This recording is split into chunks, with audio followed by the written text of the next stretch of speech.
Hey there, Warwick Johnston with you with a quick update. I got asked to do a forecast for the year ahead, and I told the people who are requesting me to do that forecast that they were probably crazy, but I still had a quick look at it and thought, well, what can we do here? So noting, of course, that these forecasts are invariably wrong, let's have a quick look firstly, before we look ahead, at where we are at the moment. And what's interesting here is that you can see that there is this incredible run rate of growth in monthly volume, and not only growth for nationally, but we're seeing record volumes set by each state. And if it wasn't for Victoria's plunge, it's actually halved its volume in the space of 2 months due to stage 4 lockdown. These volumes would be even higher. Now, what's interesting I see here is that for many, many years now, what we've seen is that whenever there's a fall, it's still within the top 3 months record volume. But then there's a rise that invariably goes and eclipses the record before. So you ever have a little breathing space, and that can be due to public holidays, etc., then the market just unfolds and releases, and that's happened again and again and again. So for the year to date, we're actually 40% ahead of the same time last year. And at the start of the year, people were or midway through the year, people were wondering what the impact of COVID would be and how it would reduce the solar uptake. In fact, quite the opposite. The pandemic's added fuel to the fire of solar demand.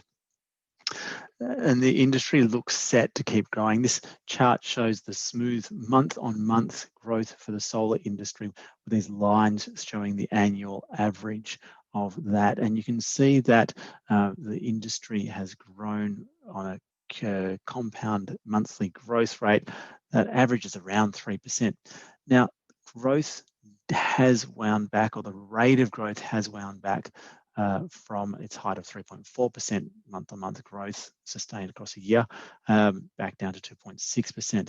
For these months in 2020, that's climbed again, and we can put some of that due to COVID, but what you'd actually bet as well is that there's some impact of bushfire consciousness here as well in this growth. And it's easy to forget bushfires in the middle of a pandemic, but if you recall, everyone was concerned about the environment, but also very concerned about self-sufficiency, something that's only been enhanced by COVID, as evidenced by all the backyard vegetable plots that have sprung up. So I suspect that we're actually seeing a combination of that kind of survival mentality that's happening at the moment. And I reckon that therefore, because we're still in the midst of a pandemic, that's got some ways to go. So what's the forecast for the year ahead at least? Victoria's got currently a pent-up demand. What we are seeing there is that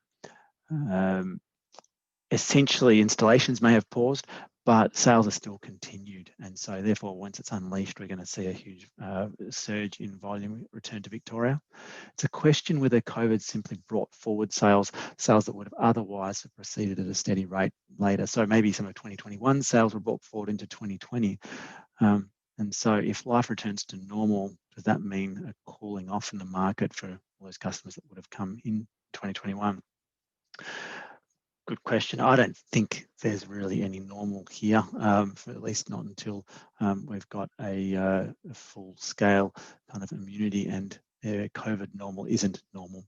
But when will that be, and to what level would the market otherwise be, the underlying market, taking away COVID factors? And it's a big question, but I don't see that that influence is going to go away. Also, people have been working from home now and getting quite used to that. It feels like that's moved from a temporary situation to a more permanent situation for much of the workforce. And so that has some impact upon PV uptake, certainly upon electricity bills for the households. So, and during the day as well. So another good reason for PV uptake to continue. I mentioned already that bushfire combination with COVID, creating a sense of vulnerability or distress that people are looking to take control of by making power. But of course, there's also the possibility of future lockdowns, another wave in Australia, which could reduce the ability to do installations at a regional level or at a state level, perhaps nationally. Let's hope not, of course, but internationally, that can have impacts upon our economy and our ability to bring solar panels into the country. And Australia's economy is probably on the brink as well. That said, solar power is an excellent way. It's a recession beating, if you like. People can install it, get financed it, and end up cash flow positive ahead of where they would otherwise be. More money in their pocket, more financial security with a solar power system. On top of all that, we're still yet to see what the green stimulus measures may be from the federal and various state governments and how they impact upon solar uptake.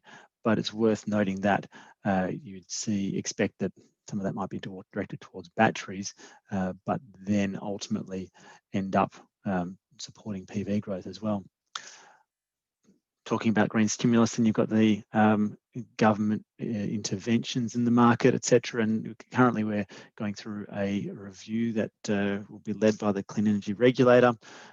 Arguably that's got some political in nature, but the question is the lag between whatever the CER reports and whatever the government says in response to that report and whatever the backbench says, as you know, kind of there might be a witch hunt that ensues, and whatever the front bench says, oh, we want to do this, and then tries to implement the policy, bring that into Parliament, tries to get it through, goes to Senate committees and all sorts of stuff.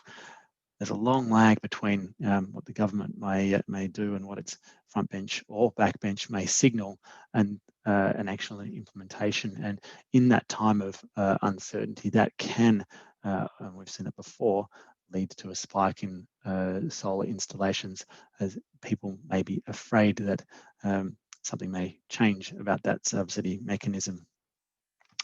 And the other thing to consider is that I think I've already mentioned batteries, so let's cover off on that one for the moment. Then you've also got some market feedback, and that is where you start seeing some of the solar industry creating slowdown pressures for itself.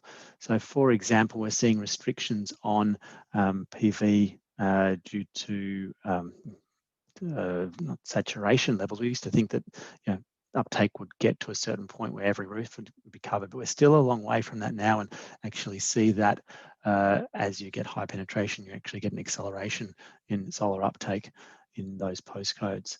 But what we're also seeing now is barriers to connecting, and so that for the moment is a export limit, and we don't want it to get to the point where it's a no, you can't install whatsoever. So this is why they're moving towards more dynamic operating envelopes, and you're seeing this in a very rushed way in South Australia, but that's something which will unfold nationally.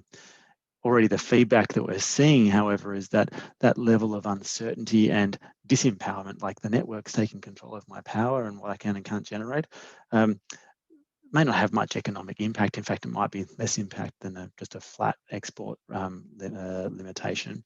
But from the customer's mind, that uncertainty may be a barrier to taking up that solar power system, notwithstanding that they probably don't do a lot of financial analysis before they proceed with a solar power system at the moment. But there's that emotion to it, if you like. We've also got wholesale electricity prices starting to come back and fall back as we get more generation into the system, and that will impact feed-in tariffs and reduce them ultimately, which means that solar power won't pay for itself as quickly. Batteries will speed up the payback. So maybe there's some dampening of uptake there. But on the flip side, we've got new markets coming in, and one of that is the electric vehicle market. As you get an EV, you're going to want to have more generation on your roof, and so there'll be a significant increase in solar uptake as a result of that, but we're still at very small numbers. But for years ahead, we expect that there'll be some good coupling of solar and EVs. And then the other factor that we're starting to see is that markets which were previously weren't open and available for solar are starting to be open. So that's like apartments and rental properties, and then that notion of community shared solar and storage. So that's coming too. Look, my prediction for 2021 is that it's too hard to call. Basically, it's very difficult to say what's going to happen, but I don't think the market's going to fall anytime soon. There's nothing precipitous looming on the horizon there, and so I suspect that there's still growth left in the market, and we're probably going to see some more growth, perhaps a dampening of growth sometime in 2021, but you'd have to expect it. It's not sooner than the middle of the year.